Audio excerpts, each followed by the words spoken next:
So for those of you out there that have a spark of inspiration, you have this impulse to create something, maybe you want to write a book, you want to start a YouTube channel, you want to run your first 5K, whatever it is, the lesson that I want to leave you with today, the insight that I want to provide you with, is that you don't have to have it all figured out at the beginning. The important thing is that you just begin. So if you have that spark, if you are inspired to do something, don't fall victim to analysis paralysis. You don't have to have all the answers. You don't need to know where it's going to lead you, but you do need to do one thing, and that is begin. The second thing I would say is release yourself from that pressure to be perfect. It's not going to be perfect. In fact, your first stabs at anything are going to be probably not so good or bad. I can't even go back and listen to the first 50 or so episodes of the podcast that I did because I cringe. I'm so much of a better interviewer now than I was back then.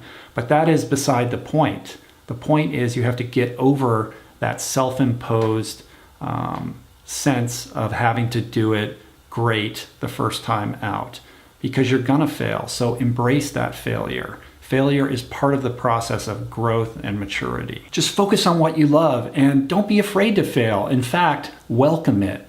Fail often.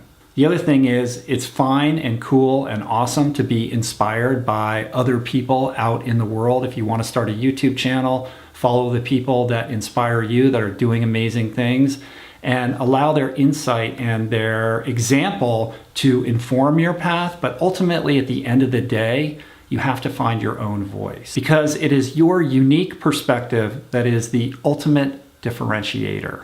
It is the one thing that nobody else has. And so invest in yourself and determine what that voice is and devote yourself to bringing that specific, unique, beautiful aspect of who you are to the surface and share that with the world. Another thing to understand and to appreciate is that it's never too late. When I was 31 years old, I was drunk and in rehab where I lived for 100 days. I had no future at that point in time. I was completely alone in the world. And by the time I was 40, I was not only depressed, I was despondent in the midst of this existential crisis, completely confused about what I was going to do with my life. It wasn't until I was about 43 or 44 years old where I really started to connect with my interior life, with my spiritual life, and began to express myself more authentically. This book, Finding Ultra, that I wrote didn't come out until, I was 44 or 45 years old. And I started the podcast at that point, and now I'm 51. I'm an old man, especially if you're watching this on YouTube. You're probably 20, 30 years younger than me.